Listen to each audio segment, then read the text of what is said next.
एक basic startup जब start करता है खुद को, है ना, अभी प्रीमेच्योर स्टेट में है वो, सो बेसिक लीगैलिटीज़ क्या होती हैं जो उसको फॉलो करनी चाहिए? एक स्टार्टअप के लिए आपको फर्स्ट ऑफ ऑल एक आइडेंटिटी होनी बहुत जरूरी है। Like I know you as a person, but what is your product और सर्विस, उसकी एक अलग आइडेंटिटी होनी चाहिए। Example soul proprietorship firm or may be a partnership or may be a private company or public company.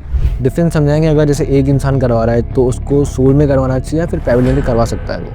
As a matter of fact that depends upon कि आपको क्या benefits draw करने हैं in order to bring in identity. For example, अगर आज मैं fund rays करता हूँ और मेरा फंड रेज़ हो गया है, तो टर्म शीट में मुझे क्या-क्या ध्यान रखनी चाहिए जिसमें मेरा भी फ़ायदा हो और एंजल इन्वेस्टर का फ़ायदा हो? पास्ट, प्रेजेंट एंड फ्यूचर, आपको तीनों को ध्यान में रख के एक एग्रीमेंट बनाना होता है कि अगर मुझसे गलती हो गई तो सामने वाला कितनी लायबिलिटी डाल सकता है, अगर उससे गलती हो गई तो मैं कितनी लायबिलिटी डाल सकता हूँ, मैं कब इसको छोड़ सकता हूँ, मैं कब नहीं छोड़ सकता। फाउंडर एंड को-फाउंडर अगर साइन करते हैं, because they are the main part of the business, तो अगर वो लोग करते हैं तो उनमें क्या-क्या चीज़ें होनी चाहिए? अगर आप फाउंडर को फाउंडर है, मान लेते हैं 100% इक्विटी है कंपनी के अंदर, 50% आपके पास है, 50% मेरे पास है, मैंने कल से काम करना बंद कर दिया और आप क्यों उस कंपनी को ड्रैग कर रहे हो, would you enjoy that company? Of course not. तो you would want me to work, but on what conditions? मेरे पास तो 50% है, you can not force me to work. What is a red flag to watch in a term sheet? Conditional term sheet, any term sheet which is conditional, that is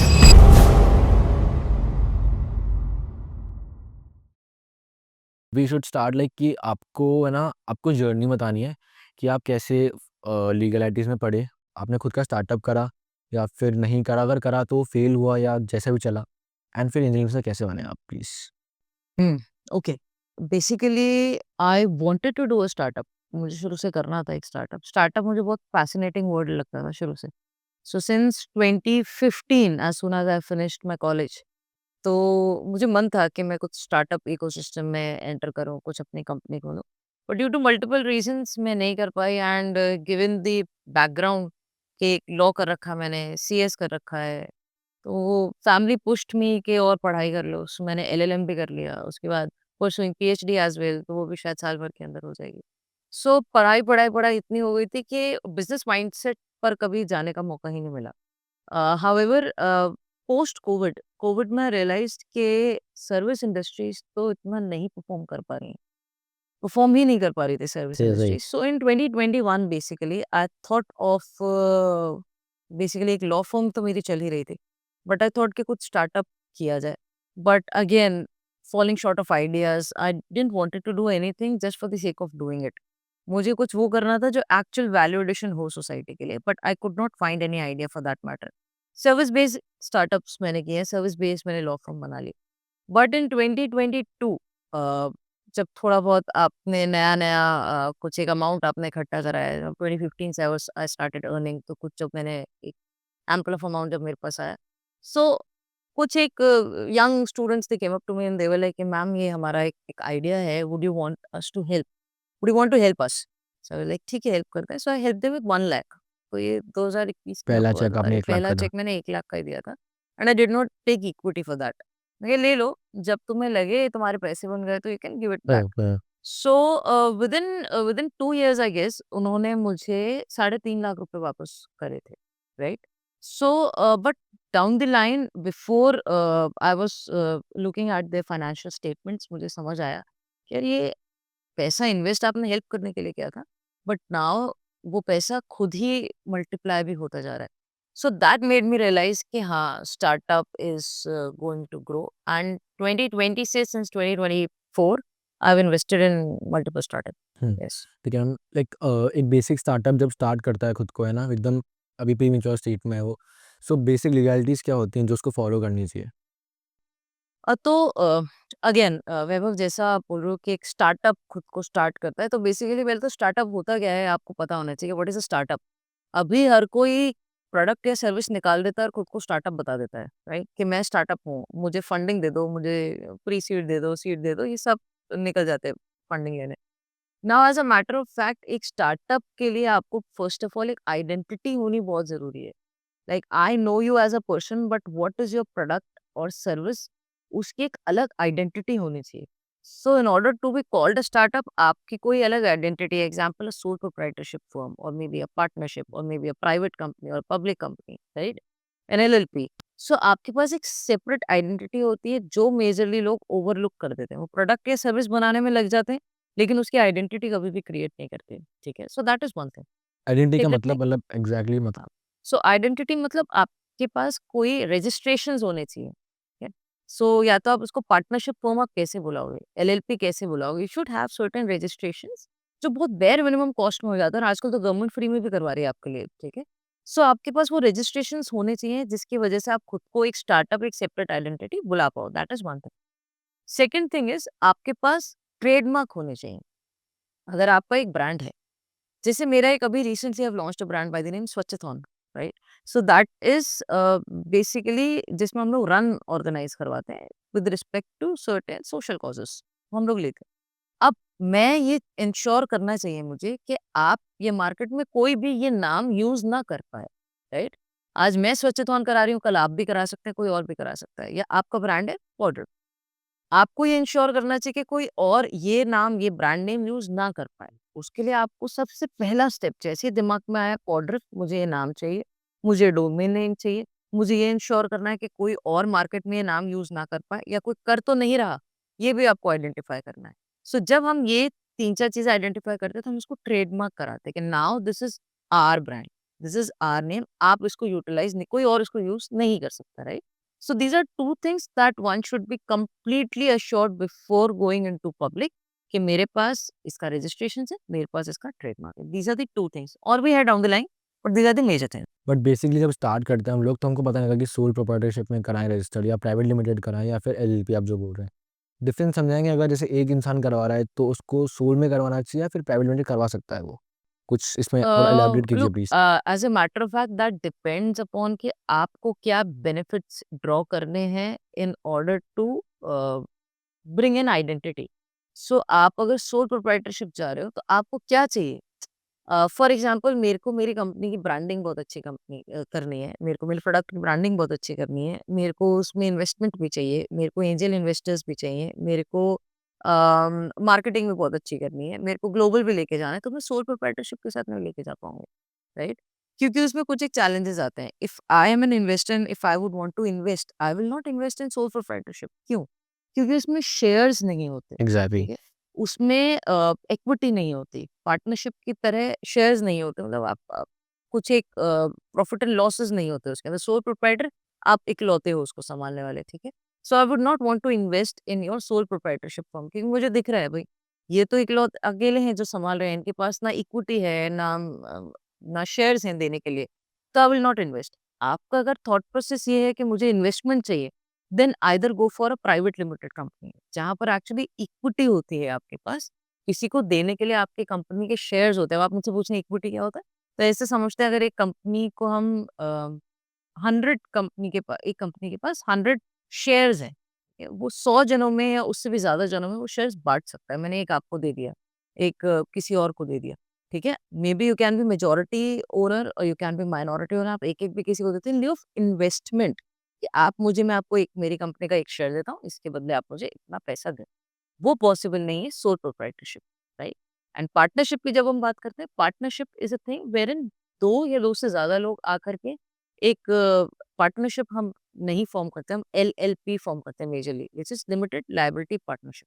जहाँ पर liabilities limited होती है, जहाँ पर आपका basically एक होता है अनलिमिटेड लायबिलिटी, जहाँ पर आपका घर तक गिरवी हो सकता है, ठीक है? आपके नाम पर जितने एसेट्स हैं, वो सब गिरवी हो सकते हैं, ठीक है? मॉर्टगेज हो सकते हैं। दूसरा चीज़ होती है जिसमें लिमिटेड लायबिलिटी होती है, व्हिच इज़ एलएलपी जहाँ पर ज़्यादा आपके ऊपर लायबिलिटीज़ नहीं, उतना ही जितने आपने लोन लिया है या किसी का नुकसान किया, उतनी लायबिलिटी आपके ऊपर आती है। सो वी ऑलवेज़ एडवाइज़ कि आप एलएलपी बनाएँ, जिसमें 2 या 2 से ज़्यादा पार्टनर्स आकर के प्रॉफिट एंड लॉस का जो इक्वेशन होता है, वो पहले एक एग्रीमेंट के अंदर डिस्कस कर लेते हैं and they then they enter into a तो बिज़नेस। उसमें एंजल से इन्वेस्ट करते हैं एलएलपी में? अगेन एलएलपी में जब वो इन्वेस्ट करते हैं तो फिर वो इन्वेस्टर नहीं, फिर वो पार्टनर की कैपेसिटी में आते हैं। पार्टनर की रोल्स रिस्पॉन्सिबिलिटीज अलग होती हैं, करेक्ट? उनकी अथॉरिटीज अलग होती हैं। So you would not want an outsider to be your partner, you can have an outsider as your investor, लेकिन हम उसको पार्टनर नहीं बनाना बनाना चाहोगे क्योंकि वो आपके विजन के साथ अलाइन लेट होता है, एकदम से वो अलाइन नहीं होता। पहला उसका पर्पस अलग होता है जिसकी वजह से वो जुड़ता है, अगर आप उसको अलाइन कर सकते हो देन ऑफ कोर्स वो पार्टनरशिप में आते हैं, नहीं कर सकते बेस्ट एडवाइजेबल है कंपनी फॉर्म कीजिए। मेजर मिस्टेक्स जो फाउंडर्स करते हैं फॉर्मेशन स्टेज में, वो क्या-क्या हो सकती हैं? फॉर एग्ज़ाम्पल लाइक आज मैं कुछ स्टार्ट करता हूँ, तो मैंने नहीं किया था रजिस्टर, मैंने सोल प्रोप्राइटरशिप में कराया था, बट मैंने थोड़ा बहुत चलाया तो मुझे समझ में आया कि प्राइवेट लिमिटेड कराना कितना ज़रूरी है। तो बेसिक मिस्टेक, जैसे आप इस चीज़ में बहुत टाइम से हैं, सो आपको देखा होगा आपने कि स्टार्टअप फाउंडर्स क्या-क्या मिस्टेक्स करते हैं। प्लीज़ वो बताइए? तो सबसे पहला मिस्टेक वेल जो स्टार्टअप फाउंडर्स करते हैं वो ये करते हैं कि वो अ, किसी फॉर्मेलिटी और लीगैलिटी में जाते ही नहीं हैं। उनको ये लगता है कि फॉर्मेशन करना is wastage of time, wastage of resources, wastage of funds uh. सबसे पहला उनको लगता है ये वेस्टेज है। दूसरा उनको राइट कनेक्शंस नहीं मिलते कि कौन उनको ये काम करके देगा, right? If you want to open a partnership firm और एलएलपी या कंपनी आपको खोलनी है तो आपको नहीं पता किस सीए के पास जाना है, सीएस के पास जाना है, लीगल एडवाइजर के पास जाना है। You just beat around the bush और इस ड्यूरेशन के अंदर आप इतने एग्जॉस्ट हो जाते हो, आपको इस सबको हटाओ। सीधे हम तो डोमेन नेम लेते हैं, काम अपना स्टार्ट करते हैं। That is what majority of people does. यहाँ पर सिर्फ ये चैलेंज आता है कि अगर आपने खुद की आइडेंटिटी एस्टैब्लिश नहीं करी, जैसे आप कह रहे हैं सोल प्रोप्राइटरशिप फर्म बनाई, which is okay, at least you have an identity, आपने कुछ तो रजिस्टर करा है। हुँ, हुँ। मेजर प्रॉब्लम यही आती है स्टार्टअप्स के साथ कि वो कोई भी आइडेंटिटी सेपरेट एस्टैब्लिश नहीं करते हैं, जो आपको करनी चाहिए, कुछ भी करें, करनी चाहिए। बेस्ट रहती है एलएलपी या फिर प्राइवेट लिमिटेड कंपनी। ठीक है। अब कोई स्टार्टअप है, जैसे फॉर एग्ज़ाम्पल हमने कोई स्टार्ट किया और वो हमारे प्रोडक्ट्स कॉपी कर रहा है या फिर ना, तो हम खुद को लीगली प्रोटेक्ट कैसे करेंगे? या तो प्रोडक्ट्स कॉपी करेगा वो, या फिर हमारा ब्रांड नेम कॉपी करेगा, और हम मान लेते हैं कि उसने कॉपी कर लिया। हम खुद को कैसे प्रोटेक्ट करें फिर? अ, तो सबसे पहले तो prevention is better than cure, correct. So जैसा मैंने बताया, आपने अगर ट्रेडमार्क नहीं करा रखा तो कोई कॉपी भी करेगा, उसको एक्सप्लॉइट भी करेगा, आपके ब्रांड नेम को यूटिलाइज भी करेगा, आप कुछ नहीं कर सकते, अच्छा। ठीक है? क्योंकि आपने ट्रेडमार्क नहीं कराया। अब उसने पहले ले लिया। अगर उसने ले लिया बात अलग है, उसने भी नहीं लिया, आपने भी नहीं लिया, both of you are on the same platform, आप नहीं कर पाओगे। अनटिल अनलेस आप ये प्रूव कर पाओ कि भई मैं 7, 8, 10 सालों से यूज़ कर रहा हूँ और मेरी आइडेंटिटी को हैम्पर कर रहा है ये और डेलिबरेटली मुझे इमिटेट कर रहा है, वो सारी चीज़ें, वो लीगैलिटी बहुत डिफरेंट हो जाती है। बट बेस्ट तरीका ये रहता है कि आप खुद को प्रिवेंट करें, जैसे आपको लगता है this is your trade name और योर लोगो, उसको एज़ एंड व्हेन उसको आपको ट्रेडमार्क करा लेना चाहिए। ब्रांड नेम कराना चाहिए या फिर लोगो कराना चाहिए? अब वो डिपेंड करता है कि आई वुड रिकमेंड दोनों करा लो, ठीक है? जैसे मैं अभी किसी स्वच्छथॉन की अगर मैं बात करती हूँ, तो नाम स्वच्छथॉन है, बट उसका लोगो एचएच है, ठीक है? सो हमने दोनों का करा रखा है, लोगो का भी करा लिया, नाम का भी करा लिया, right? So this is how we do. So अगर आपको लगता है आपका लोगो बहुत यूनिक है, डेफिनिटली गो फॉर इट, क्योंकि कोई आपका लोगो भी तो कॉपी कर ही सकता है, राइट? बट जैसे स्वच्छता आप बोल रहे हैं, किसी ने फॉर एग्ज़ाम्पल हम देखते हैं एडिडास का, कभी एडिडास में एक डबल एस लगा देता है। है। तो एडिडास क्या उन पे लीगली बिल्कुल एक्शन ले कर सकता सकता है है, फिर? बिल्कुल कर सकता है। फ़ोनेटिकली भी अगर सेम होते हैं तो, फ़ोनेटिकली जैसे अगर हम एडिडास को एबीबास बोलते एबिबा फिर वो अलग है। वो एविबास और एडिडास तो अलग हो गया। बट करेक्ट, जैसे नाइकी को अगर आपने निकी कर दिया, ठीक है? तो फोनेटिकली भी ऑलमोस्ट नाइकी निकी सेम हो रहा है, ठीक है? तो आप उसमें भी केस जाते हैं और ऑफ कोर्स फँसते हैं लोग। एक जैसे बहुत ये मेजर प्रॉब्लम होती है, फॉर एग्ज़ाम्पल आज मेरा कॉस्मेटिक ब्रांड है, एंड मैंने कहा कि इसको लगाने से आपके पिंपल एकदम क्लियर हो जाएँगे और face will be clear and will look good, है ना? जैसे फेयर एंड लवली में हुआ था। मैंने आपको वो प्रोडक्ट बेचा, आपने वो 3 महीने यूज़ किया एंड आपका कुछ भी सही नहीं हुआ, एलर्जी और हो गई। सो आप मेरे पे कोई केस कर सकते हैं लीगली? बिल्कुल कर सकते हैं, डिपेंडिंग आपने क्या क्लेम्स करे हैं। अगर आपको याद हो तो एक बहुत ही फेमस लाइन है रेड बुल की, red Bull gives give you you wings, wings, या राइट? सो आपने देखा होता विंग्स में ट्रिपल आई है, विंग्स। नाउ वो प्रोनाउंस भी ऐसे करते हैं, Red Bull gives you wings, right? So इसके ऊपर बहुत बड़ा एक केस हुआ था। उसमें ये एक आपने tagline they the red Bull gives you wings, एक आदमी ने रेड बुल पी, उसकी तो विंग्स निकले नहीं, ठीक है? And this is a real story. I am not making it. हाँ, ये सब मैंने पढ़ा था तो उसे जब न्यूज़। उसको विंग्स नहीं निकले तो उसने केस कर दिया, क्योंकि आपने बोले हैं कि मेरे को विंग्स निकलने चाहिए थे, राइट? तो दिस इज़ योर क्लेम, जो गलत है, ठीक है? एंड वो जीत गया, उसको एक्स अमाउंट ऑफ कंपनसेशन मिला, ठीक है? तो इस तरह के अगर आप क्लेम्स कर रहे हो, ऑफ कोर्स आपके ऊपर केसेस हो सकते हैं। हाउएवर अगर आप क्लेम नहीं कर रहे हैं, आप बोलते हैं, आप देखोगे अगर एक्स-रे भी हम लोग कभी कराने जाते हैं ना, तो नीचे लिखा था not for medical purpose, only for personal use. X-ray तो ऑफ कोर्स मेडिकल पर्पस के लिए है, ये आपने क्यों लिखा है? बट आपके ऊपर क्लेम नहीं हो जाएगा रेडियोलॉजिस्ट के ऊपर, तो आप वो लिखते रहे हो, ठीक है? सो डिपेंड करता है कि आपने क्या क्लेम्स करे हैं, आपने अगर बोला है इससे मेरे पिंपल्स ठीक होंगे तो होने चाहिए, ठीक है? अगर नहीं आपने वो क्लेम करा और आप नीचे लिख देते हो कि भई हम कोई क्लेम नहीं कर रहे हैं, मेडिकल यूज़ के लिए नहीं है, एलर्जीज़ आप खुद स्पेसिफिक एक बार डॉक्टर से कंसल्ट करें, एक बार आप अपना टेस्ट कर लें, स्किन टेस्ट, वो अगर चीज़ें आपने लिख रखी है, देन दैट इज़ सॉर्टेड। ठीक। Again that is where we see importance of legal. अब जैसे कि हम लोग देखते रहते हैं, सचिन ग्रोवर ने एक लाइन बोली थी कि ना, अगर नोटिस पीरियड कोई कोई पे है, अगर आप वो सर्व नहीं करते हो, तो कोई भी फाउंडर आपको कुछ उखाड़ नहीं सकते, है ना? बेसिकली ये लाइन थी। तो क्या ये सच है कि अगर मैं एम्प्लॉयी हूँ किसी कंपनी का और मैंने नोटिस पीरियड सर्व नहीं किया, तो क्या वो मेरा कुछ कर सकते हैं या फिर आई एम सेफ? तो अश्नीर जी की बात तो हम ना करें तो बेटर ऐसे तो। बट एक बार इसको हटा दें, हैविंग हसीन सेड रोड जी दैट, को हटाते हैं, उनको मैं हटाते से हैं। रहा था वहाँ। वैसे ये बेसलेस कमेंट है as per my understanding. And आपने जो रील देख कर के आप आए हो, अगर उस रील के नीचे आपने कमेंट्स पढ़े होंगे तो आपको हाँ, बड़े ये थे। मिले होंगे हाँ, कि हाँ, हाँ। फालतू की बात है, राइट? क्योंकि अगर एग्रीमेंट में ये लिखा है कि आपको नोटिस पीरियड सर्व करना है, नहीं तो, राइट? लीगल में वैभव एक चीज़ समझें आप कि ये बहुत इम्पोर्टेंट होता है कि हम लोग उसकी ड्राफ्टिंग कैसे कर रहे हैं। अगर हमने लिखा आपको नोटिस पीरियड सर्व करना है, ठीक है? सिर्फ इतना ही अगर उस एग्रीमेंट से आपको क्लैरिफाई हो रहा है कि मैंने आपके ऊपर एक इम्प्लीकेशन लगाया, आपको नोटिस पीरियड सर्व करना है और आपने नहीं करा, ठीक है? उस एग्रीमेंट में और तो कुछ लिखा ही नहीं था। उसमें लिखा आपको सर्व करना है। लेकिन इम्पोर्टेंट ये होता है ये लिखना, सर्व नहीं किया तो क्या? ठीक है? आपने वो 1 महीना 2 महीने का नोटिस पीरियड नहीं दिया तो क्या? मैं आपका 2 महीने की सैलरी काट सकता हूँ। मैं आपके ऊपर केस कर सकती हूँ। मैं आपको कोर्ट में लेके जा सकती हूँ। अगर वो चीज़ें मैंने लिख रखी है, then I can definitely do that. I can take you to the court. और अगर नहीं लिख रखी, नहीं डॉग स्टोरी। ठीक है मैम। अब थोड़ा पॉडकास्ट शिफ्ट करते हैं टैक्सेशन पे, जो अभी बहुत ज़्यादा चल रहा है, ठीक है? So can you please explain taxation exactly है क्या अपने इंडिया में?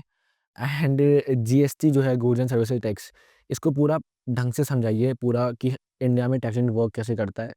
एंड रिसेंटली निर्मला जी जो उन्होंने बताया कि पॉपकॉर्न पे भी टैक्स लगेगा एंड एवरीथिंग, कि भाई आप कहीं जा रहे हो तो जैसे आपने गाड़ी का बताया कि आपने गाड़ी अगर बेची तो उस पे जो आपका घाटा हुआ उस पे भी टैक्स लगेगा। यही सब हम सुनने को मिल रहा है।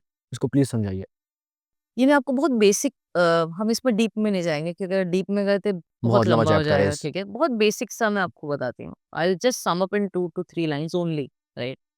अम, अगेन जैसे निर्मला जी के अभी हम लोग मीम्स भी देख रहे हैं और एग्ज़ैक्टली वही। वीडियोज़ भी देख रहे हैं काफ़ी सारे। तो ये चैलेंज वैभव तब आता है जब आप एक डेवलपिंग कंट्री हो, ठीक है? ना आप अंडर डेवलप्ड हो, ना आप डेवलप्ड हो, आप डेवलपिंग कंट्री हो, ठीक है? जहाँ पर गवर्नमेंट का सर्वाइवल ही टैक्स से हो रहा है, ठीक है? एटलीस्ट लेट अस अज़्यूम कि गवर्नमेंट का सर्वाइवल सिर्फ टैक्स से हो रहा है, ठीक है? सो तब उनको जो भी चीज़ दिखती है कि when people are doing business or may be a service sector, तो वहाँ पर वो किसी न किसी प्रकार का टैक्स लगा देते हैं। पहले वैट था, ठीक है? अभी आपका जीएसटी आया, CGST, SGST, IGST. So basically कोई भी गुड्स या सर्विसेज़ की जब भी हम बात करते हैं, बी वेरी बेसिक, चाहे आप रेस्टोरेंट में जा रहे हो, चाहे आप काजू खा रहे हो, चाहे पॉपकॉर्न खा रहे हो, चाहे आप मूवी हॉल में जा रहे हो, हर किसी के ऊपर आप जीएसटी पे कर रहे हो। सीजीएसटी, एसजीएसटी, आईजीएसटी, ठीक है? ये आपको तीनों पे करना ही पड़ेगा। There are very intact government laws revolving around this, जिसमें अगर हम अभी जाएँ तो will lose the essence of this podcast, तो उसमें हम नहीं जाएँगे। बट हाँ, ये जब तक आप एक डेवलप्ड कंट्री नहीं हो जाते, आप दुबई नहीं बन जाते। दुबई तो ख़ैर अलग ही टैक्स हेवन हो गया, तब तक आपको जीएसटी पे करते रहना पड़ेगा। और जैसे हम स्टार्टअप फाउंडर्स हैं, तो हम लोग खुद को कैसे प्रोटेक्ट तो नहीं बोल सकते, बट हाँ, टैक्सेशन कैसे मैनेज करें हम लोगों का? बिकॉज़ हम लोगों को तो कुछ पता होता ही नहीं है। आप तो इस फ़ील्ड में, इसलिए आपको बहुत ज़्यादा पता है। हमको तो बहुत मिनिमल चीज़ें पता होती है कि टैक्सेशन कैसा होता है, और फिर पता चलता है कि अरे भाई, इसमें भी टैक्स देना था। तो कुछ उसमें कुछ फाउंडर को ध्यान रखनी चाहिए, तो 3-4 की पॉइंट्स। तो वैभव बहुत बेसिक मैं आपको एक चीज़ बताती हूँ। अगर मैं आपसे बोलूँ कि वैभव आपको कल कोर्ट में आके एक केस प्लीड करना है मेरे साथ, क्या आप कर सकते हो? हुँ। नहीं, ठीक है। अगर मैं आपसे बोलूँ वैभव आपको एक एग्रीमेंट ड्राफ्ट करना है मेरे लिए जहाँ पर मैं अम, मेबी मास्टर सर्विस एग्रीमेंट आपको मेरे लिए ड्राफ्ट करके देना है, क्या आप करके दे सकते हैं? जैसे नहीं दे सकते, ठीक है। वही ऑन द कॉन्ट्ररी आप मेरे से बोलें कि मुझे पेट परफ्यूम्स बनाना है, क्या मैं बना सकती हूँ? ऐसे नहीं बना सकते, राइट। सो बेसिकली बहुत बेसिक छोटा-सा एजेंडा इसका ये है मेरे ये बात करने का कि जो काम जिसका है एग्ज़ैक्टली। वही करेगा। You can not be master of all, वो है या ना master of all jack of none कुछ ऐसा जैक कहते हैं ऑफ ना? All trades master of none. Correct, jack of all master of none, correct. So वो चैलेंज आपके साथ आएगा अगर आप हर कुछ करने की कोशिश करेंगे। स्टार्टअप फाउंडर पता है क्या करते हैं? दे फील लाइक प्रोडक्ट बना लिया, सर्विस बना ली, मार्केटिंग तो हम कर ही सकते हैं, ठीक है। अब बेसिकली सोशल मीडिया कर लेते हैं, इन्फ्लुएंसर्स को जोड़ लेते हैं, सारा काम वो खुद ही करना चाहते हैं। इसमें चैलेंज क्या आता है? गवर्नमेंट ने इतनी सारी स्कीम्स निकाल रखी हैं, वो आप तक कभी नहीं पहुँच पाती, क्योंकि you don't tap the right people who no, ठीक है। सो अगर आप फॉर एग्जांपल आईस्टार्ट में जा रहे हैं, तो आईस्टार्ट के पास लिस्ट ऑफ स्कीम्स है, ठीक है। आप उनसे पूछें, आप उनसे माँगे कि हमें लिस्ट बताएँ। इंक्यूबेशन सेंटर्स इतने सारे हैं राजस्थान में, जयपुर में, आप उनसे पूछे वो आपकी हेल्प करेंगे। इतने सारे लोग सीड देते हैं, सीड मनी देते हैं, तो ये हमें पता होना चाहिए कि कौन-सी ऑर्गनाइज़ेशन है जो हमें ये सारी चीज़ें प्रोवाइड करा रही है। हमें नहीं पता होता because this is lack of information, lack of knowledge. लोग चाहते हैं सारा काम खुद ही करना, सारे स्टार्टअप्स फाउंडर, इसीलिए उनको ये चैलेंज आ रहा है। You should approach the right um, industry basically, ये राइट बेसिकली ये बोले कि आप किसी राइट पर्सन को टैप करें, जो आपके लिए सारा काम आपको करके दे। ना money should be secondary, free में भी होते हैं सारे काम। राजस्थान यूनिवर्सिटी में भी फ्री हो रहे हैं काम हुँ, इफ यू हुँ, हुँ। सी, ठीक है। आईस्टार्ट में आपको करके दे रहे हैं, डीओआईटी से जाएँ आप हेल्प इनफैक्ट अब तो माँगे हर फ्री। कॉलेज में इंट्यूशन दे रहा है खुद का। हर कॉलेज में इंक्यूबेशन सेंटर्स हैं, जयपुर के 5 इंक्यूबेशन सेंटर्स के मैं आपको बड़े कॉलेजेस के नाम दिलाया। आपको वहाँ पर पढ़ाई करने की भी ज़रूरत नहीं है। Not that you are studying in that college then only you will be incubated, ऐसा नहीं है। हर स्टार्टअप इंक्यूबेटर है, लेकिन अगर आपको उस प्रोसेस से ही नहीं जाना है, तो फिर आपके लिए डिफ़िकल्टी है, सारा काम आप खुद से नहीं कर पाएँगे। ठीक है, टैक्सेशन हम लोग समझ चुके हैं, बट अब हम लोग ना फंडरेजिंग समझेंगे। बिकॉज़ आफ्टर शार्क टैंक आपने पोस्ट इफेक्ट देखा होगा इसका कितना ज़्यादा ऐसा है कि अब कोई भी इंसान कि भाई कि स्टार्टअप कैसे करना है आपको, कि ये ऐसे करूँगा, प्राइवेट लिमिटेड कराऊँगा और फंड रेज़ करूँगा। और जहाँ तक है बैंगलोर में बोला जाता है कि ईज़िली फंड्स मिल जाते हैं। Although I don't know, but हाँ, अगर बेस्ट टाइम आपसे पूछा जाए कि एक कंपनी के लिए बेस्ट टाइम क्या है फंड रेज़ करने का, तो आप कब बोलेंगे? Now Vaibhav I will speak from the stand point of an या इन्वेस्टर। एग्ज़ैक्टली। तो जैसे मैं आपको बता रही हूँ, अभी I have invested in almost 7 to 8 startups, okay.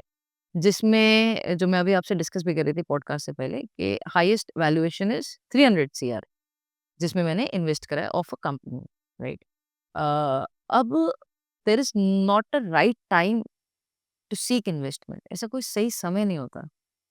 जब प्रोडक्ट क्लिक हो जाए, जब सर्विस क्लिक हो जाए, जब मार्केट आपका वायबल हो, जब सामने वाला जिससे आप इन्वेस्टमेंट सीक कर रहे हो, वो आपके लिए बेनिफिशियल हो, ठीक है? हम इसके ऊपर आएँगे, please remind me of this. वो आपके लिए बेनिफिशियल हो, ठीक है?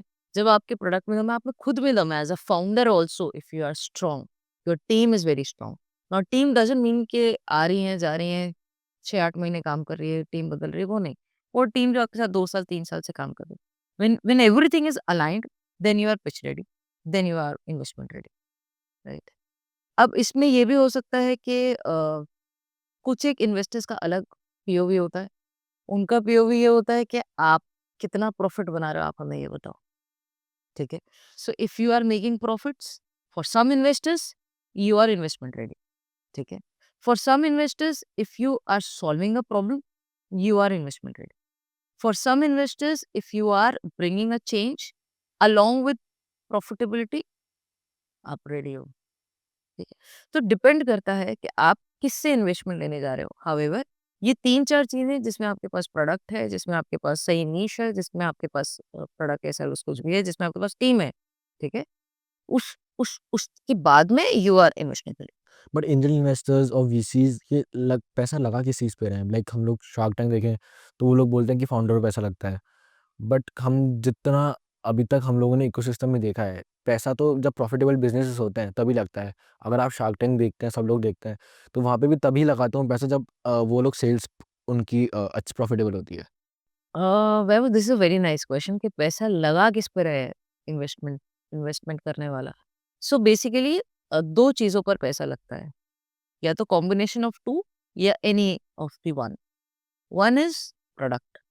अगर आपका प्रोडक्ट या सर्विस, आपका ब्रांड स्ट्रॉन्ग है, ठीक है? वो कोई प्रॉब्लम सॉल्व कर रहा है, कुछ इनोवेटिव है, या वो एक स्टैंड है उसका, तो उसके ऊपर पैसा लगेगा, या फिर फाउंडर के ऊपर पैसा लगेगा, ठीक है? अगर मुझे पता है ये प्रोडक्ट बंद भी हो जाता है, ये फाउंडर कुछ ना कुछ करके एक एक नई आइडेंटिटी एस्टैब्लिश कर लेगा। बट मैं उसको लीगली ऐसे फॉर्म करूँगी कि भई अगर तुम कुछ भी नया करते हो तो मेरा ये जो पैसा है वो उसमें transfer.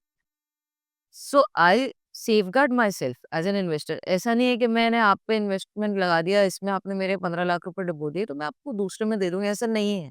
I would want to safeguard my investment as well along with helping you, right? So product में भी हम ये देखते हैं कि प्रोडक्ट प्रॉफिटेबल है या नहीं। आज नहीं है, कोई बात नहीं। हमारा विज़न है क्या उसको प्रॉफिटेबल बनाने का? क्या वो down the line 1 year, 2 year, 5 years वो प्रॉफिटेबल हो पाएगा? ठीक है।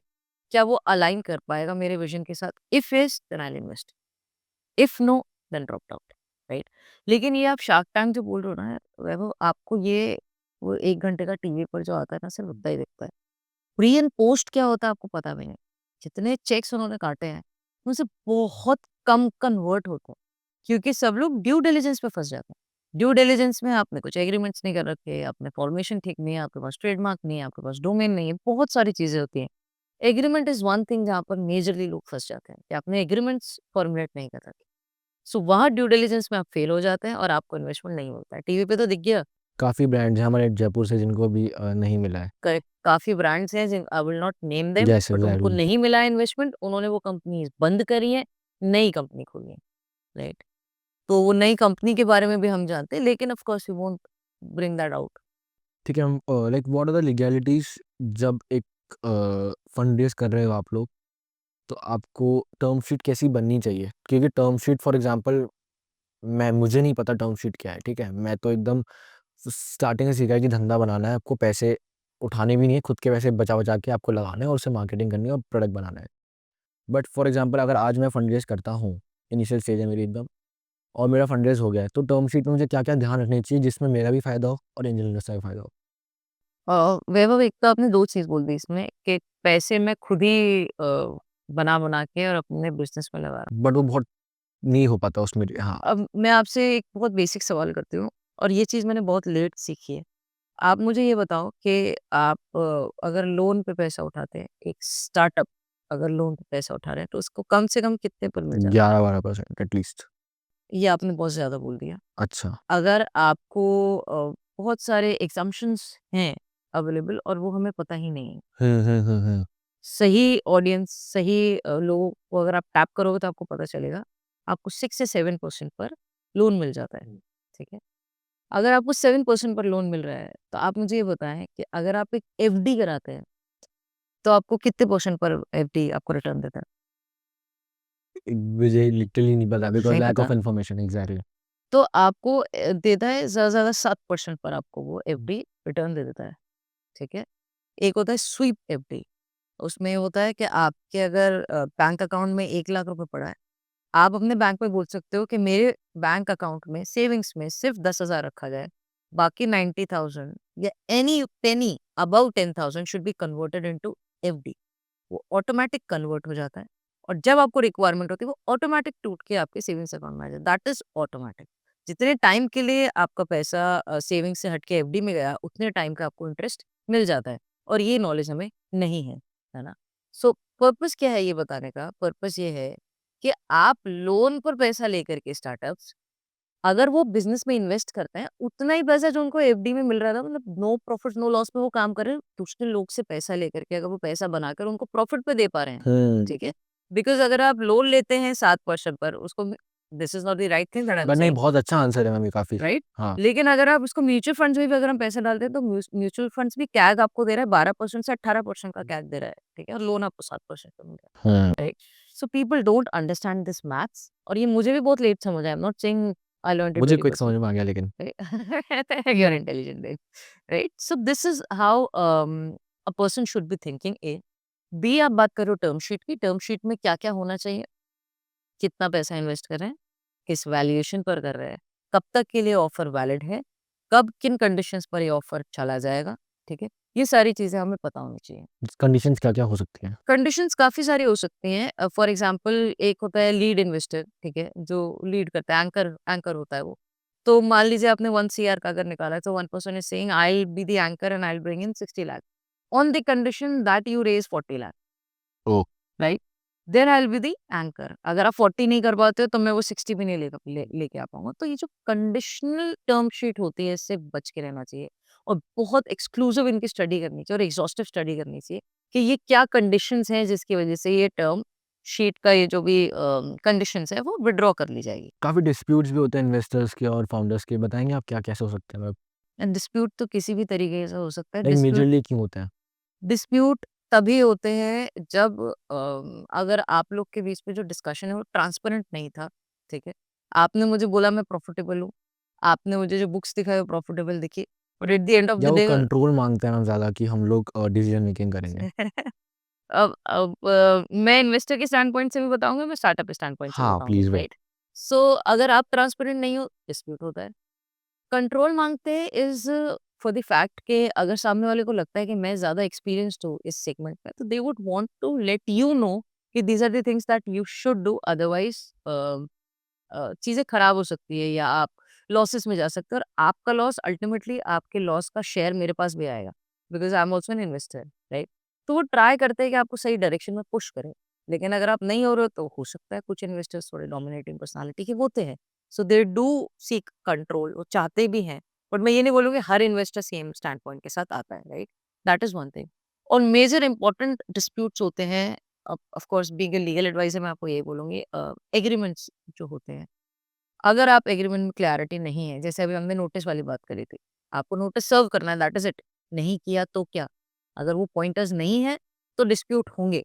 क्लियर लिखा है, वेग है, डिस्प्यूट है, क्लियर लिखा है, कोई दिक्कत नहीं। हुँ। तो अगर आपके पास वेग एग्रीमेंट्स है या एग्रीमेंट्स नहीं है, डिस्प्यूट होंगे। If everything is black and white, no dispute. हाँ। तो हमें ये देखना है कि everything is in black and white. मैं ये नहीं कह रही एग्रीमेंट्स बनाओ, मैं कह रही हूँ everything should be documented. Email कर दो, व्हाट्सएप चैट हो, ईमेल इज़ बेटर। आप ईमेल कर दो सारी चीज़ें कि ये हमारा डिस्कशन हुआ है, ये तारीख है, जब तक हमें इसको क्लोज़ करना है और नहीं किया तो ये। हुँ, हुँ, हुँ। ठीक है। अब मैम हम ना वेंडर एग्रीमेंट पे जाएँगे। फॉर एग्ज़ाम्पल हमने एक डील साइन करी फ्रॉम सम ई-कॉमर्स प्लेटफ़ॉर्म कि हम आपके प्रोडक्ट्स हमारे लिस्ट करेंगे और ये एग्रीमेंट है। और उसमें लिखा था कि आपको है ना ये 3 महीने में अगर आपको हटना है तो आपको 3 महीने का नोटिस पीरियड देना पड़ेगा, 3 महीने काम फिर भी करना पड़ेगा। हम अगर उससे पहले हट जाते हैं, वेंडर एग्रीमेंट को कैसे हम लोग को खत्म करना है? मतलब अगर बंद करना हो तो कैसे करें? वो बात वही है कि सारे क्लॉज़ेज़ ना एग्रीमेंट में आ जाते हैं उसी सारे। के अंदर मेंशन होने चाहिए, ठीक है? अच्छा आप बोल रहे हैं कि एग्रीमेंट जब बनाओ तो आप पूरा ढंग से उसको देखो, सारे पॉइंट्स लिख दो करेक्ट, आपको हाँ, correct. Past, present and and future. Future. आपको तीनों को ध्यान में रख के एक एग्रीमेंट बनाना होता है। हुँ, बहुत क्लियर है कि अगर मुझसे गलती हो गई तो सामने वाला कितनी लायबिलिटी डाल सकता है। अगर उससे गलती हो गई तो मैं कितनी लायबिलिटी डाल सकता हूँ। मैं कब इसको छोड़ सकता हूँ, मैं कब नहीं छोड़ सकता। आज सुबह भी we were drafting a master service agreement. उसमें same everything was so pinpoint, so accurately drafted. बस एक चीज़ नहीं थी कि अगर टाइमली पेमेंट नहीं हुआ तो क्या? आपने लिखा है कि ऑस्ट्रेलिया से रेमिटेंस आना है विदिन 30 डेज़। नहीं आया तो क्या? You getting the point? Hmm, अगर 30 डेज़ में रेमिटेंस नहीं आया मुझे ऑस्ट्रेलिया से, तो क्या आप मुझे इंटरेस्ट दोगे उसके ऊपर? क्या आप एग्रीमेंट कैंसल कर दोगे? क्या आप मेरी कॉस्टिंग रिकवर करोगे? क्या मैं आपके ऊपर केस कर सकता हूँ? वो केस कर दिया तो उस केस का पैसा कौन भरेगा? हुँ, समझ रहे हैं आप? तो ये सारे सिनेरियोज़ आपको सोचने पड़ेंगे जो एक इंसान नहीं सोच सकता। इसमें चाहिए इसीलिए टीम। इसलिए टीम चाहिए होती है। सीए अलग होता है, सीएस अलग होता है, लीगल एडवाइज़र अलग होता है, राइट? सो इसीलिए how I can tell you because I am lawyer, I am a CS and I have done bit of CA. तो इसलिए I I have bits and pieces का सीए का knowledge, CS और legal पूरा knowledge. So that is how we can ठीक है ma'am. Ma'am NDA क्या होता है और क्या सारे एम्प्लॉइज़ को एनडीए साइन करना चाहिए? अ तो वैभव बेसिकली मैं आपको यही बता रही थी कि जैसे आपका ब्रांड है पॉडर, हुँ, ठीक हुँ। है? सो आपके ब्रांड ने कोई परफ्यूम बनाया, हाँ, हाँ। ठीक है? तो परफ्यूम में क्या सॉल्यूशन गया, हाँ, हाँ। ठीक है? फॉर एग्ज़ाम्पल मैं आपकी मैन्युफैक्चरिंग यूनिट का पार्ट हूँ। सो मुझे पता है कि ये सॉल्यूशन अगर मैं डालती हूँ तो मैं पॉडर का ये परफ्यूम कॉपी कर सकते हैं, रेप्लिकेट कर सकते हैं, ठीक है? अगर मैं किसी एग्रीमेंट से बाउंड नहीं हूँ, तो मैं उसको कॉपी करके मेरे ब्रांड के अंदर ला सकती हूँ, Yeah. ठीक है? ऐसे ही एक एग्ज़ाम्पल मुझे याद आ रहा है, शायद पेप्सी या कोक के किसी एम्प्लॉयी ने अपना ट्रेड सीक्रेट जो जिस फ़ॉर्मूलेशन से वो पेप्सी बनाते हैं, वो उन्होंने जाके कोक के किसी एम्प्लॉयी को बता दिया, ठीक है? कोक के एम्प्लॉयी ने अगेन ही told the higher management of Pepsi कि आपके किसी एम्प्लॉयी ने हमको बता दिया। उनको फायर किया दैट वाज़ 1 और उनके ऊपर पेनल्टीज़ लगी दैट वाज़ 2, ठीक है? सो अगर आपने नॉन डिस्क्लोज़र एग्रीमेंट साइन कर रखा है, सो आप बाउंड हो जाते हो, ठीक है? कि आप मेरे ट्रेड सीक्रेट्स या मेरी इन्फॉर्मेशन या मेरा पूरा जो भी प्रोसेस है, वो आप आगे किसी को भी नहीं बता सकते। कितने टाइम के लिए वो सब उस एग्रीमेंट के अंदर ही लिखा होता है, right? This is subjective thing हमने उसी एग्रीमेंट के अंदर लिखा होता है। तो नॉन डिस्क्लोज़र एग्रीमेंट इज़ क्या-क्या चीज़ें आपको डिस्क्लोज़ नहीं करनी करनी है। है मार्केट में। And this is very important agreement. Like for example, I am a legal advisor. I would not want कि मेरे क्लाइंट के साथ मेरे जो एग्रीमेंट्स बन रहे हैं वो मेरे एम्प्लॉइज किसी और को बता दें, हुँ, राइट? सो मैं उनके साथ एनडीए करके रखूंगी कि आपको बताना नहीं है कि मेरे और मेरे क्लाइंट के बीच में आप जो भी एग्रीमेंट्स ड्राफ्ट कर रहे हैं हम किसी थर्ड पार्टी को नहीं बता सकते। Hmm. Same is in your case, same is in everyone's case. So इसलिए हम लोग एनडीए साइन करवाते हैं। That is what is NDA. एक फाउंडर, को-फाउंडर और जो भी एम्प्लॉइज़ हैं, डायरेक्टर्स, इन लोगों को एनडीए साइन करते हैं अगर ये लोग, तो किस एग्रीमेंट पे करेंगे? क्या-क्या पॉइंट्स होने चाहिए? सो देखो, फाउंडर, को फाउंडर, डायरेक्टर सब अलग अलग अलग टर्म्स हो गई। बट बेसिकली अगर हम बात करें फाउंडर एंड को-फाउंडर अगर साइन करते हैं because they are the main part of the business, तो अगर वो लोग करते हैं तो उनमें क्या-क्या चीज़ें होनी चाहिए, जी, की सबसे पहले पॉइंट्स? तो वैभव क्या आपको ये पता है कि को-फाउंडर एग्रीमेंट होना चाहिए? नहीं, मुझे नहीं पता। करेक्ट। हाँ, बट अभी तो रिसेंटली पता चला है कि होना चाहिए। करेक्ट। सो सबसे पहले हमें तो यही नहीं पता होता कि फाउंडर और को-फाउंडर के बीच में भी एक एग्रीमेंट होना चाहिए हुँ, हुँ। कि these are your roles and responsibilities, these are my roles and responsibilities. अगर आप ये नहीं करते हैं तो ये हो जाएगा और मैं ये नहीं करता हूँ तो ये हो जाएगा। अगर आप फाउंडर को-फाउंडर हैं, मान लेते हैं 100% इक्विटी है कंपनी के अंदर, 50% आपके पास है, 50% मेरे पास है। मैंने कल से काम करना बंद कर दिया और आप क्यों उस कंपनी को ड्रैग कर रहे हो? Would you enjoy that company? Of course not. तो you would want me to work, but on what conditions? मेरे पास तो 50% है, you can not force me to work. आप क्या करोगे? At the end of the day you will drop the share, रख अपनी कंपनी में, कुछ नया खोल लेता हूँ। Now I have 100% of the company, अब मैं चला सकती हूँ उसको, राइट? सो सबसे पहला इंपॉर्टेंट चीज़ होती है फाउंडर और को-फाउंडर के बीच में एक एग्रीमेंट होना चाहिए, ठीक है? That is one. सेकंड, अब अगेन एनडीए उसी के अराउंड रिवॉल्व करता है कि आपने क्या उस एग्रीमेंट में साइन किया है, उसी के अकॉर्डिंग एनडीए होता है। आपके ट्रेड सीक्रेट्स क्या हैं, आपकी क्या कॉन्फिडेंशियल इन्फॉर्मेशन है, वो सब आप उसके अंदर लिखते हैं कि ये ट्रेड सीक्रेट्स शेयर नहीं होंगे, इन्फॉर्मेशन शेयर नहीं होगी, इन्फॉर्मेशन कहीं बाहर नहीं जाएगी। फिजिकल फॉर्मेट में है तो after you leave the company you will give it back to the company, you will give it back to me, या फिर आप उसको जला देंगे हमारे सामने। तो ऐसी काफ़ी सारी चीज़ें होती हैं, पॉइंटर्स होते हैं जो हम उसके अंदर लिखते हैं। दैट इज़ सब्जेक्टिव, जो आप लिखवाना चाहते हो वो आप उसके अंदर लिखते हो। ठीक है। Difference between trademark and copyright. Um, trademark and copyright, तो ट्रेडमार्क इज़ बेसिकली एक नेम है, ठीक है? एक नाम का ट्रेडमार्क कराते हो आप, छोटा, ठीक है? बहुत ही स्पेसिफिक नेम हो गया या कोई लोगो हो गया, आप उसका ट्रेडमार्क कराते हो, ठीक है? जब पूरा कंटेंट होता है, बहुत कुछ लिखा हुआ होता है, तो उसका आप कॉपीराइट कराते हो, आप उसको ऐसा समझें, ठीक है? जब काफ़ी कुछ मैंने लिखा है, मैंने कविता लिखी है, तो कविता का कॉपीराइट होगा। मैंने एक नाम सोचा है स्वच्छतान, उसका ट्रेडमार्क। उसका ट्रेडमार्क होगा, गॉट इट। ठीक है। मैम व्हाट हैपेंस इफ अगर सेम टाइम पे 2 कंपनियों ने एक ही चीज़ पे ट्रेडमार्क लेने के लिए रजिस्टर करा है, तो गवर्नमेंट किसको देगी पहले और कैसे मिलेगा वो? अब ये बहुत ही क्लासिक एक केस है ये, जो जो हो भी सकता है, नहीं भी हो सकता, बट एक ही टाइम पर अगर 2 कंपनीज़ कर रही हैं, दोनों को सेम नाम चाहिए, तो डिपेंड करता है कि एक होता है कि कौन-सी क्लास में, कैटेगरी में आपको चाहिए। फॉर एग्ज़ाम्पल पॉडर पे, अगर ये पेट फैशन ब्रांड है, तो अगर ये किसी क्लास के अंदर फ़ॉल कर रही है, हाइपोथेटिकली हम कोई भी क्लास पकड़ लेते हैं, 30 क्लास, हाइपोथेटिकली। सो अगर दोनों ने 30 क्लास में अप्लाई कर रहे हैं, तो हम ये देखते हैं कि कौन-सा पहले से यूज़ कर रहा है।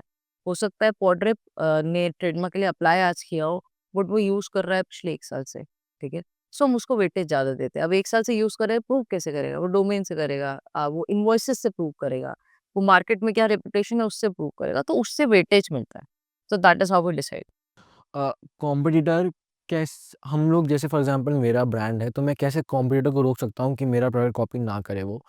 पेटेंट जैसे प्रोडक्ट्स पे कौन से प्रोडक्ट्स पे पेटेंट हो सकते हैं या आईपी हो सकती तो है? आईपी जैसे मैंने आपको बताया, ट्रेडमार्क किस पे होता है, कॉपीराइट किस पे होता है, बस आईपी। पेटेंट मतलब कोई बहुत ही इनोवेटिव कोई प्रोसेस लेकर के आ रहे हो, प्रोडक्ट लेके आ रहे हो, इनोवेटिव है जो आज तक मार्केट में नहीं है, इनोवेटिव प्रोसेस है, तो उसपे आप अपना आईपी क्रिएट कर सकते हो कि ये परफ्यूम इतनी क्वांटिटी में ये डालूंगा तो ये बन जाएगा और ये आज तक अवेलेबल नहीं है मार्केट में, तो ये मैं ले रहा हूँ, ठीक है। Got it. और आईपी अगर आप पेटेंट लगाते हो तो it's a long process, costly process, but हाँ, इससे आपको श्योरिटी और अथॉरिटी बहुत ज़्यादा मिल जाती है पेटेंट से, राइट? तो कोई ना करे ये कॉपी, इससे हमें तो ये देखना होता है कि बेसिकली आपने ट्रेडमार्क, कॉपीराइट या पेटेंट ले रखा है, सबसे पहली चीज़ ये। अगर आपके पास ये अवेलेबल है और किसी ने कॉपी करने की कोशिश करी, सबसे पहली चीज़ होती है आप उसको नोटिस भेजते हो कि प्लीज़ इसको आप हटा दीजिए, इसको आप यूज़ नहीं करिए। 90% केसेज़ में नोटिस से काम हो जाता है। ठीक है, that is how strong that notice should be drafted कि आपको ये कॉपी नहीं करना है। स्टिल कोई कॉपी कर रहा है तो फिर वो पूरा प्रोसेस है, लीगैलिटीज में जाना होता है, केस करना होता है। ठीक है, अब 3 रैपिड क्वेश्चंस हम लोग हैं हम वी हैव टू आंसर ना कि what is a red flag to watch in a term sheet? जब टर्म शीट बन रही है तो red flag conditional term sheet, any term sheet which is conditional, that is what's the most common reason for co-founder disputes? lack of co-founder agreements, that is what we have already discussed. Lack of but मैं agreements, lack of majorly हाँ, responsive clarity between the but responsibilities. मैंने majorly देखा है co-founders majorly ज़्यादातर अपने cities से तो भाई-भाई बनते हैं या फिर कोई फ्रेंड्स बनते हैं। तो उसमें आपको ऐसा नहीं लगता कि एग्रीमेंट कराएँगे तो बिल्कुल थोड़ा नहीं, बिल्कुल नहीं, बिल्कुल ये प्रॉब्लमैटिक नहीं है और इसी चीज़ को हमें समझना होगा कि अगर आपने 2 जनों के बीच में अगर एग्रीमेंट नहीं है, चाहे वो भाई-भाई हों, चाहे वो फादर-सन हो, चाहे वो हस्बैंड-वाइफ हो, चाहे वो बेसिकली फ्रेंड्स अच्छा हो, हस्बैंड-वाइफ भी कराना चाहिए उनको भी। आप हस्बैंड-वाइफ कंपनी में हस्बैंड-वाइफ नहीं हो ना, आप डायरेक्टर हो, एक हो, डायरेक्टर भी हो, ठीक है? सिर्फ फाउंडर्स को-फाउंडर्स एग्रीमेंट या डायरेक्टर्स एग्रीमेंट हम इसलिए नहीं बनाते हैं कि हम दोनों के बीच में डिस्प्यूट हो तो क्या होगा, इसलिए भी बनाते हैं कि मार्केट से कोई डिस्प्यूट अराइज़ होता है तो वो किसके ऊपर लैंड करेगा। अगर आप टेक्निकल देख रहे हो और हमारे बीच में जो एग्रीमेंट है उसमें आप सिर्फ टेक्निकल देख रहे हो, तो सारे डिस्प्यूट्स जो टेक्निकलिटी से रिलेटेड है वो आपके ऊपर लैंड करेंगे। फाइनेंसेस से रिलेटेड है, मेरे ऊपर लैंड करेंगे। अगर मैं ऑथराइज़्ड हूँ बैंक के किसी बैंक को किसी सिग्नेचर देने के लिए, अगर मेरी जो भी हमने बोर्ड मीटिंग्स करी हैं, उसमें आपने मेरे को ऑथराइज़ कर रखा है कि आप बैंक से रिलेटेड जो भी डिसीज़न है वो आप लेंगे। चेक पर साइन आप करेंगे। अगर उसमें आपने मेरे को अथॉरिटी दे रखी है, तो फँसना तो सिर्फ़ मुझे ही चाहिए ना, आप नहीं फँसेंगे, ठीक है? लायबिलिटी सिर्फ़ मेरी अराइज़ होगी, आपकी नहीं होगी। So that is why agreements are important, आप इसको ट्विक करो ना। अब इसको ऐसे क्यों बोलते हो कि यार लड़ाई हो जाएगी इसलिए हम एग्रीमेंट किए, नहीं, नहीं, नहीं। मार्केट से अगर कोई चीज़ कोई बम फटे तो आपके ऊपर नहीं फटे, मेरे ऊपर पॉजिटिवली। फटे, ठीक है? सो इस तरीके से आप उसको लैंड कर सकते हो। But what happens if someone steals your idea before you file for an IP? मैं कुछ नहीं कर कुछ नहीं कर सकते? नहीं है। What you can do? You will have to prove that is your idea and how you can prove that? हाँ। Either your proofs are very strong कि मेरे पास ये है, मैंने ये रिसर्च सबमिट करे and all that. Otherwise IP, that is why I am saying IP is very important. Hmm.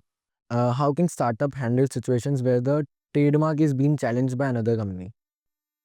So trademark challenge of course जो मैंने अभी 3-4 पॉइंटर्स बताए कि ट्रेडमार्क चैलेंज तभी हो सकते हैं जब या तो कंपनी पहले से काम कर रही है या फिर उसको लगता है कि ये किसी तरीके से इन्फ्रिंज कर रहा है किसी के राइट्स, या फिर गवर्नमेंट खुद भी काफ़ी बार ऑब्जेक्शंस लगा देती है अगर उनको लगता है कि सिमिलर नेम है या फिर ये जेनरिक नेम है, तो या फिर मे बी जैसे आप अपने फ्लैग को यूज़ नहीं कर सकते, इंडिया के एम्बलम को यूज़ नहीं कर सकते। अगर आप ये सब यूज़ कर रहे हैं तो गवर्नमेंट खुद ही मना कर देती है कि हटाइए, आप ये सब यूज़ नहीं कर सकते। और अगर कोई थर्ड पार्टी आपके ऊपर ऑब्जेक्शन लगा रही है तो वो वैसे ही रिज़ॉल्व होता है कि आपको ये बताना है कि आप सेम क्लास में नहीं फ़ॉल कर रहे, अलग क्लास में फ़ॉल कर रहे हो। आप काफ़ी टाइम से ये काम कर रहे हो, इनवॉइसेज़ आपको प्रूफ दिखानी पड़ेगी। ये सब करके आपका ऑफ कोर्स केस चलता है ट्रेडमार्क का भी, उसके बाद में रिज़ॉल्व होता है। हाँ, एंजल इन्वेस्टर के पर्सपेक्टिव से बताना है आपको कि when to focus on growth and when to focus on profitability. Because when you are growing for like Zomato, अगर आप रैपिडली ग्रो कर रहे हैं और इन्वेस्टमेंट करे जा रहे हैं, तो प्रॉफिटेबिलिटी एक चैलेंज बन जाता है। तो कब हम फोकस करें कि भाई आज अभी हमको ग्रोथ पे फोकस करना है और फिर हमें प्रॉफिटेबिलिटी पे? This is a very nice question. अब वैभव इसका मैं बहुत बेसिक आंसर देती हूँ और शायद ये गलत भी साउंड कर सकता है for investors, but basic answer इसका ये है, कंपनी अगर मेरी है I should decide when it is supposed to grow, when it is supposed to be profitable. हुँ। अगर मेरी कंपनी हो तो। ठीक है? जब इन्वेस्टर आप लेके आते हैं, तो इन्वेस्टर एक प्री कंसीव्ड नोशन के साथ आता है कि मुझे ग्रोथ तो मिलेगी। Of course that is why I am investing in you ना। I am investing my hard earned money in you because I want growth. हाँ, हाँ। व्हाट सेगमेंट वो अलग बात है। हो सकता है मुझे आपसे पैसे चाहिए, हो सकता है मुझे आपसे सोशल कॉस्ट चाहिए, नेटवर्किंग चाहिए, कुछ भी चाहिए हो सकता है मुझे आपसे, ठीक है? प्लेटफ़ॉर्म चाहिए, कुछ भी चाहिए हो सकता है। अभी अगर आज आप ज़ेप्टो को देखो, कितना रैपिडली ग्रो कर रहा है, कितना रैपिडली इन्वेस्टमेंट लेके भी आ रहा है और लगा भी रहा है। आप जयपुर में देखो कितना ज़ेप्टो ने कितनी जल्दी टेक ओवर करने की कोशिश चालू है उसकी। तो ये डिपेंड मेरे हिसाब से फाउंडर के ऊपर करना चाहिए कि अभी this is the time to grow, this is the time to increase the SKUs, this is the time to increase the the brand value, to the ethics, the branding, अभी ये सही टाइम है। Now it is the time to grow. तो वो उसके ऊपर depend करता है फाउंडर के ऊपर। हाउएवर इन्वेस्टर ज़रूर देखता है कि प्रॉफिटेबिलिटी क्या है।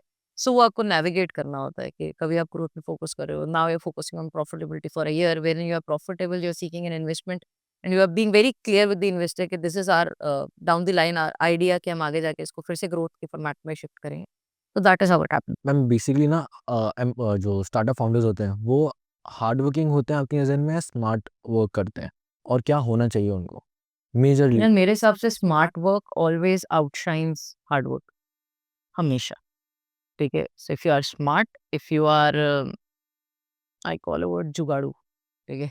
तो अगर आप जुगाड़ू हो, अगर एक स्टार्टअप फाउंडर जुगाड़ू है, ठीक है? और आपको लगता है कि स्टार्टअप फाउंडर एक ही चीज़ में बहुत अच्छा होना चाहिए या फिर वो जैक ऑफ ऑल ट्रेड हो सकता है? लुक, अगर मैं आपको ऐसे समझाऊँ तो one thing you should know 80-90%, 100% तो मुझे नहीं लगता किसी को भी कुछ भी आता है। बट अगर 80-90% आपको एक चीज़ आ गई, then you can shift on everything. But ऐसे नहीं 10-10-10-10 के आपने 5 सेट बना लिए, ऐसे वो नहीं तो फिर करने आप आपको, फ़ोकस खराब हो ठीक है? जाएगा पूरा। आपने अगर आपका अगर पूरा प्रोडक्ट सेगमेंट में आपका एसकेयू सारे फिट इन हो गए, you think now you are set to escalate, तो आप ऊपर जाएँगे। आप फिर जाएँगे सर्विस सेक्टर पर, आपका वो हो गया, फिर आप एग्रीगेटर बन सकते हैं। एग्रीगेटर बन गए, उसके बाद आप एक full ecosystem, full fledged solution provide कर सकते हैं, वन स्टॉप सॉल्यूशन कर सकते हैं। बट ये तब होगा जब आप एक सेगमेंट को अच्छे से ग्रो कर पाओ, अच्छे से नर्चर कर पाओ। So that is how it should be. अगर आपने एक पूरा, if I am good at legal, I know I have a team of people जो लीगल संभाल सकते हैं, then I can do something else. If I am not good at it, उसके बाद मुझे कुछ और करना अभी के लिए नहीं सोचना चाहिए। That is what my thought process is. हम लोग फाइनल करते हैं कि है ना फॉर एग्ज़ाम्पल लाइक जो भी एक फॉर्मेशन स्टेज पे है बिल्कुल आज डे 1 पे आपको किसी को बोलना हो कि भाई ये इनका ध्यान रख लेना लीगैलिटीज़ का, तो आप क्या बताएँगे वो? मैं बहुत सारे हैं। एकदम बेसिक कि भाई ये तो कर ही लेना, मतलब ये तो करा ही लेना नहीं तो फिर तुम हो देखो जाएगा। बहुत सारे हैं, लेकिन मैं आपको बहुत बेसिक जो आप पूछ रहे हो तो बताती हूँ। सबसे पहले एक पार्टनरशिप या एक कंपनी फॉर्म ज़रूर कर लेना, ठीक है? एक ट्रेडमार्क ज़रूर से ले लेना अपने नाम का। डोमेन ऑफ कोर्स आप ले ही लोगे। अगर आप ऑनलाइन प्रेज़ेंस नहीं भी है आपकी, तो भी डोमेन नेम ज़रूर ले लेना, ठीक है? उसके बाद में वेरी इंपॉर्टेंट कि जितने भी लोग हैं आपके साथ जो काम कर रहे हैं, आपकी टीम है, आपका फाउंडर है, आपका डायरेक्टर है, सबके साथ आपके एग्रीमेंट्स होने चाहिए। अगर आप एग्रीमेंट नहीं भी कर रहे हो, आप ईमेल पर रोल्स एंड रिस्पॉन्सिबिलिटीज़ उन सबको शूट कर दो। सबके पास पता होना चाहिए कि ये उनको करना है और ये नहीं करना है, और अगर ये नहीं किया, तो क्या? हुँ। ये चीज़ें सभी को पता होनी चाहिए, चाहे वो टीम मेंबर हो, चाहे वो को-फाउंडर हो, चाहे वो डायरेक्टर हो, चाहे वो वेंडर हो, चाहे आप किसी भी आउटसोर्सिंग के कोई फ्रीलांसर हो, किसी भी पार्टी से आप आउटसोर्स कर रहे हैं, सबके साथ एग्रीमेंट्स होने चाहिए, बहुत क्लियर है। इंटर्न्स के साथ एक भी? डेफ़िनिटली इंटर्न्स के साथ भी होने चाहिए, क्योंकि इंटर्न्स अगर आपने रखे हैं और इंटर्न आपकी कल इन्फॉर्मेशन लेकर के चले जाते हैं, आपके पास कुछ ऑप्शन ही नहीं है। अगर वो आपके कॉम्पिटिटर को जाकर के आपकी इन्फॉर्मेशन सेल कर देते हैं, आप क्या करेंगे? हम लोग विदाउट स्टाइपेंड इंटर्न्स तो रख लेते हैं, लेकिन वो आपको इतना नुकसान करके जाता है कि आप eight the end of the day आप गॉज भी नहीं कर पाओगे, राइट? तो ये हमें ध्यान में रखना चाहिए। भले ही आप एग्रीमेंट करें, भले ही आप agreement is of course the best solution. अब तो चैट जीपीटी आ गया है, किसी लॉयर की भी तो आपको हाँ, काफ़ी चीज़ें हेल्प हो जा रिक्वायरमेंट नहीं है। ऑफ कोर्स है, मैं मेरा धंधा खराब नहीं करूँगी। हाँ, नहीं मैम फिर भी है like you of can't course है, रिप्लेस हाँ। but what I'm saying is you can have the basic idea. I'm not saying go to an advocate and get the drafting done. I'm saying कि just get it done. Either copy it from anywhere, किसी अपने दोस्त से माँग लो, अगर आप email पे कर लो, चैट जीपीटी से बनवा लो, कुछ भी कर लो। But get it done, it is very important. Best है अगर आप किसी लर्नड एडवोकेट के पास जाते हैं या लर्नड लीगल एडवाइज़र के पास जाता है, बिकॉज़ वो आपको आपकी बिज़नेस की निटी-ग्रिटीज़ के साथ में ड्राफ्ट करके देगा। अगर आप पेट वाले का एग्रीमेंट कॉपी करते हो किसी लीगल सर्विस के लिए, तो वो बैठेगा ही नहीं, ठीक है? वो सर्विस बैठेगी ही नहीं, वो मैच नहीं होगा, क्योंकि लीगल में इम्प्लीकेशंस अलग होते हैं, पेट में इम्प्लीकेशंस अलग होते हैं। So you have to understand, आप कॉपी करो, बिल्कुल कर सकते हो, but better is if you go to a person who is experienced in it और आप उससे वो ड्राफ्ट करवाओ। ठीक है मैम, एक final question, as angel investor आप हैं, आपको बताना है कि पिच डेक कौन-सी स्ट्रॉन्ग कैसे बना सकता है एक फाउंडर, और क्या पिच डेक में क्या-क्या चीज़ें होनी चाहिए? की पॉइंट्स? देखो, पिच डेक में सबसे पहला इम्पोर्टेंट तो ये होता है कि मैं जो देखती हूँ, I always look upon for the IPs. आप बोल रहे हो आपकी कंपनी है, क्या वो रजिस्टर्ड है? ट्रेडमार्क, क्या वो रजिस्टर्ड है? उसके बाद में आप बता रहे हैं आप किस सर्विस इंडस्ट्री में, आप इस इंडस्ट्री में, ठीक है। आप क्या लोकल जाना चाहते हैं या ग्लोबल जाना चाहते हैं? अगर लोकल जाना चाहते हैं, आपके कॉम्पिटिटर्स कौन है? ग्लोबल भी है तो आपके कॉम्पिटिटर्स कौन है? ठीक है। आपकी जो इंडस्ट्री है वो कितना रैपिडली ग्रो कर रही है, ठीक है। क्या वो ग्रो भी कर रही है? हाँ। किस लेवल तक वो ग्रो कर जाएगी आने वाले 3 साल में, आने वाले 1 साल में, 3 साल में, 5 साल में, 10 साल में? आप मुझे 4 ब्रेकअप दे दो, ठीक है? आप मुझे बता दो कि इतना ग्रो कर जाएगी। आप मुझे ये बताओ, आप मुझसे एक्सपेक्ट क्या कर रहे हैं? आप मुझसे मान लेते हैं हाइपोथेटिकली 50 लाख एक्सपेक्ट कर रहे हैं, तो आप 50 लाख का मुझे ब्रेकअप दें, कि उस 50 लाख से आप क्या करने वाले हो? आप प्रोडक्ट में डालोगे, आप मार्केटिंग में डालोगे, आप ब्रांडिंग में डालोगे, आप टीम में डालोगे, आप किस चीज़ में वो पैसा डालोगे? और वो पैसा डालने के बाद आज अगर आप ये एक्स अमाउंट कमा रहे हैं, तो अगर ये पैसा आपने डाला मेरा 50 लाख, तो 1 ईयर, 3 ईयर, 5 ईयर, 10 ईयर्स में मेरा पैसा कितना ग्रो कर लेंगे आप? तो ये आपको मुझे बतानी पड़ेंगी मोटी-मोटी चीज़ें। Then I would want to invest in your company. तो these are the basic ideas, और भी काफ़ी सारी चीज़ें होती है एक पिच टेक में अंदर। Team is very important. I would want to know आपकी क्या टीम है, में कौन-कौन है? आपकी टीम में कौन-कौन है? अगर आप मुझे बताते कि आईआईटी का है बंदा, आईआईएम का है, ट्रिपल आईएम का बंदा है, या इस तरीके, बिकॉज़ एक स्टार्टअप है, मैं उसका नाम यहाँ पर नहीं मेंशन करूँगी, बट उनके फाउंडर इज़ वेरी नाइव, बहुत बेसिक सा बच्चा है, लेकिन उसकी टीम में इसरो का डायरेक्टर है। तो आई वाज़ लाइक, ये क्या टीम कॉम्बिनेशन है and how this is happening? So I had to get into meeting with them to understand ये कैसे डायनामिक्स है। Now I have invested in that startup, I hold 10%। So ये पता होना चाहिए आपको कि ये how the team dynamics are working. So this is what is very important in a pitch deck. Okay, thank you ma'am.